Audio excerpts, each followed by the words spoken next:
আমরা সবাই লজ্জিত এবং যে সমস্ত হাজারে হাজারে আমাদের যুব সম্প্রদায় এত কস্টলি টিকিট কেটে গেলেন, তারা আশাহত হলেন এবং প্রতারিত হলেন।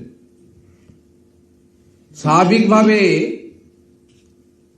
কাল থেকে যে নিন্দার ঝড় বইছে, এই নিন্দার ঝড়কে প্রতিবাদে পরিণত করার আমরা আবেদন করি এবং সাথে সাথে সুনির্দিষ্ট দাবি গতকাল থেকে যে আওয়াজ আমরা তুলেছি এবং বিরোধী দলনেতা হিসেবে আমি মহামহিম রাজ্যপাল মহোদয় আমাদের সাংবিধানিক প্রধানের কাছে মমতা ব্যানার্জির পাড়ার লোককে দিয়ে লোক দেখানো তদন্ত কমিটি নয়, সিটিং জাজকে রেখে কলকাতা পুলিশ তথা বিধাননগর পুলিশ তথা পশ্চিমবঙ্গ পুলিশকে সরিয়ে রেখে নিরপেক্ষ তদন্ত করা দরকার। এটা আমরা কাল থেকে বলেছি। অবিলম্বে সুজিত বোস এবং অরূপ বিশ্বাসকে বরখাস্ত এবং গ্রেপ্তারের কথা বলা হয়েছে এবং সমস্ত অর্থ টিকিটের দাম হিসেবে মেসিকে দেখানোর প্রতিশ্রুতি দিয়ে যে অর্থ সংগ্রহ করা হয়েছে সেই অর্থ ফেরত দেওয়ার দাবি করেছি দ্রুততার সঙ্গে।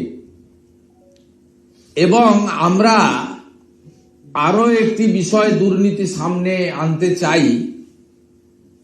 20 টাকার জলের বোতল 150-200 টাকা করে কারা বিক্রি করলো? পুলিশ বা আয়োজকদের পক্ষ থেকে যে আপনার নিয়মাবলী দেওয়া হয়েছিল এন্ট্রির ক্ষেত্রে, সেখানে জলের বোতল